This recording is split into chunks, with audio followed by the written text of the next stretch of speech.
Continuamos aquí en el CADE 2024 a través de Visión Sur 12.1, tu canal diferente. Y hemos encontrado bastante reflexión, ¿no?, sobre cuál es el camino que debemos emprender. Reitero, la plenaria del día completo, en horas de la mañana, ha tenido esa misión, ¿no?, de reflexionar bueno, cómo estamos y hacia dónde vamos, y también va a tener una participación importante el tema de género. Estamos con la ex ministra de Salud, Midori de Javich, a quien quiero darle la bienvenida a estas transmisiones desde el CADE. Ex ministra, ¿cómo está? ¿Qué tal? Mucho gusto, muchas gracias, un placer estar en Arequipa. Más tranquila, ¿no? Después de haber pasado por el ministerio y ahora pues viendo este tema de género también, ¿no? Bueno, han pasado 10 años ya, Mire, desde que salí del ministerio.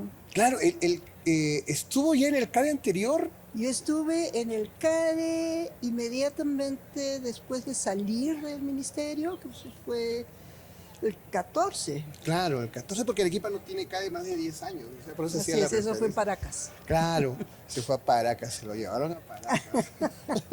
Pero ya está de Pero ya vuelta. estamos acá y muy contentos. Sí, la discusión, bueno, es cierto, ¿no? La discusión va por temas de esferas macroeconómicas, qué hacemos, cómo conectamos el crecimiento económico a los hogares, a las viviendas, a las amas de casa, a los padres de familia, a los independientes.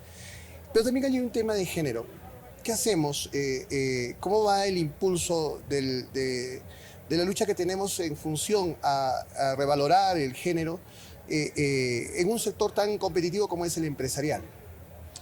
Bueno, el tema de género se ha vuelto transversal, ¿no? La preocupación por la igualdad de oportunidades es algo que hemos suscrito como país en múltiples declaraciones, ¿no? Y como se ha dicho en la mañana, en general, tenemos la normativa, probablemente no tengamos que hacer mucho cambio normativo, el tema es ejecución, nuestra capacidad de implementar las políticas que aprobamos. Y en ese sentido, creo que tanto en el sector privado como en el sector público hay mucho que hacer. Internamente, dentro del sector público, dentro del sector privado, implementar estas políticas de igualdad de oportunidades se está avanzando, pero hay necesidad también de tener campañas muy fuertes contra la violencia de género, que es un problema de los hogares peruanos que todavía subsiste, ¿no? Este problema, en realidad, como yo decía hace muchos años, vamos, en la medida que seamos exitosos, las denuncias por violencia van a incrementar y se va a tener la sensación de que estamos empeorando. Pero en realidad, si las personas denuncian y esto se registra y hay efectivamente una respuesta a esas denuncias, no vamos a estar peor, vamos a estar mejor. Claro, hay que sincerar, ¿no? Hay que sincerar, lo que está lo que tenemos como realidad, ¿no? Y en función a esas cifras que tengamos, empezar a generar políticas. Efectivamente. ¿Cómo vamos con la generación de políticas en el interior, en las regiones? Cuando hablamos de políticas, muchos piensan que no, la política tiene que establecerla el ministerio, ¿no? O sea, y ahora con el tema de seguridad ciudadana, el Ministerio del Interior. Pero también las políticas se pueden diseñar desde los gobiernos locales. En realidad, las últimas tendencias, yo vengo de una conferencia importante sobre sistemas de salud en Japón.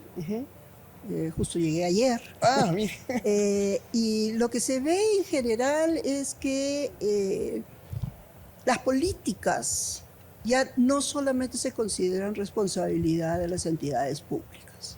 Entonces pasamos a un concepto mayor que es la gobernanza, es decir, cómo desde el Estado se convoca a actores del sector privado, de la sociedad civil, los propios usuarios de los servicios, para en conjunto decidir cuáles son las prioridades, cuáles son las estrategias asociadas a esas prioridades y cómo se van a implementar. Los gobiernos locales, los gobiernos regionales son parte muy importante de esa gobernanza. Claro, ¿no? Porque entonces no solamente hay esas políticas de arriba hacia abajo, sino también una alimentación de esas políticas de abajo hacia arriba, ¿no? Nos falta fortalecer un poco esas gobernanzas en los diferentes niveles de gobierno, ¿no? Como que estamos despertando, ¿no? A términos de gobernanza territorial, ¿no? O sea, donde están todos los actores. Exactamente. Y los actores tienen que sentarse en una mesa, digo, figurativamente, ¿no? Y empezar a caminar juntos, ¿no? Efectivamente, y para eso hay un ingrediente fundamental, ¿Cuál? que es confianza. No nos podemos sentar en una mesa si no nos tenemos confianza. Y el hecho de que nos sentemos a una mesa, creo yo, que alimenta esa confianza. Es decir, nos vamos conociendo mejor, nos vamos aclarando nuestros diferentes puntos de vista.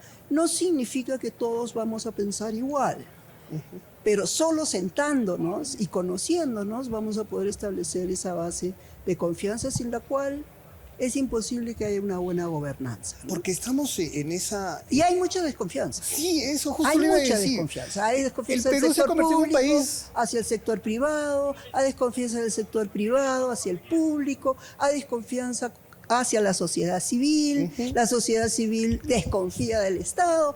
Entonces hay un tema ahí que creo que es medular.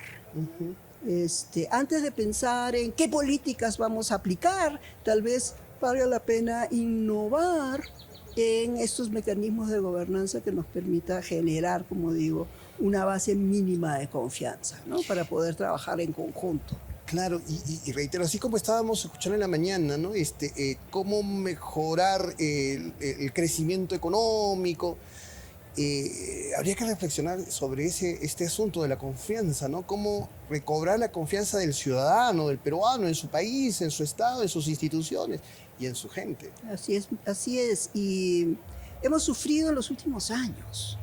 Ha habido uno mira indicadores económicos, sociales, en salud, y es clara la tendencia, ¿no? En los últimos años ha habido bueno, como se sabe, una rotación tan grande de funcionarios, que uno de los probablemente compromisos que le pedamos al nuevo gobierno es que elijan bien y que no los cambien cada 6 meses. No, porque decía... ninguna empresa, ningún emprendimiento, por mejor que sea, tomemos cualquier empresa de estándar mundial y cambiémosles el gerente general cada 6 meses. No hay forma. Estamos como lo decían en la plenaria de la mañana. No hay manera de que haya continuidad, objetivos de más largo plazo, mirada estratégica, cuando el cambio de funcionarios es permanente. Como lo decía en la mañana, así un poco para arreglarnos la disertación, estamos cambiando ministros en cada periodo, como 4 meses, ¿no? Estacionales, tenemos ministros estacionales. ¿Qué le parece la salida de Rómulo Mucho? Bueno, en realidad, yo he pasado por varias interpelaciones y es un proceso, por un lado, es una oportunidad para explicar, ¿no? Es un foro, digamos, no el mejor, pero es un foro para presentar posiciones y defenderlas, ¿no? No necesariamente el Congreso que tenemos hoy, como bien se ha dicho en la mañana, nos representa plenamente, ¿no? Y me parece que en esta censura en particular han primado intereses que probablemente no sean compartidos por muchos, ¿no? ¿Y cómo debería ser el próximo ministro, ¿no? Porque acá estábamos un poco preocupados qué va a pasar con tía María, ¿no? Como agente de movimiento económico, ¿no? Y ahora no sabemos qué va a pasar, cómo será la figura y el carácter del nuevo ministro que llegue a... Bueno, ese es un misterio hasta que se devela. Y supongo que se develará rápidamente.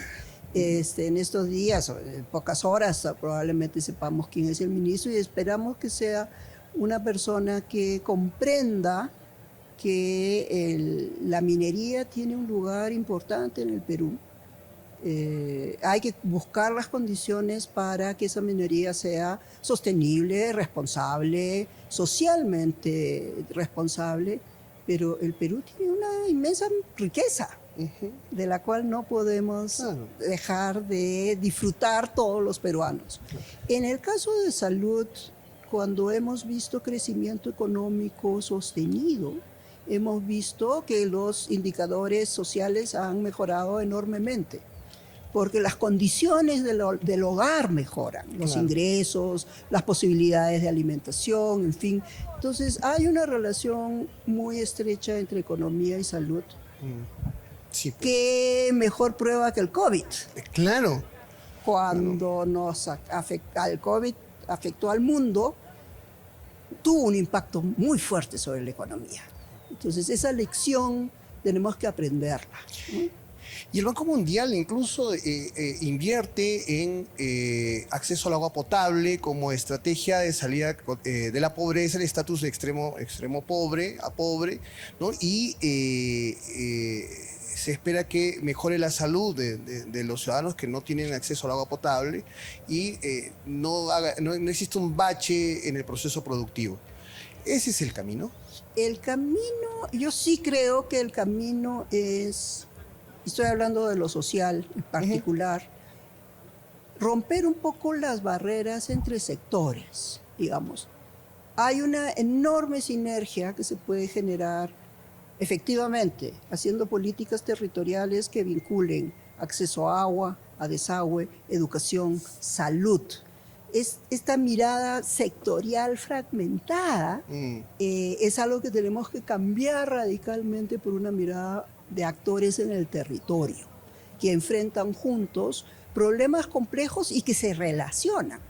Sigue siendo una verdad científicamente, digamos, hay evidencia que la educación de la madre es el factor más importante en la salud infantil. Claro. Y en la anemia. La educación de la madre es indispensable, por lo tanto necesitamos salvaguardar la presencia de las niñas en la educación secundaria.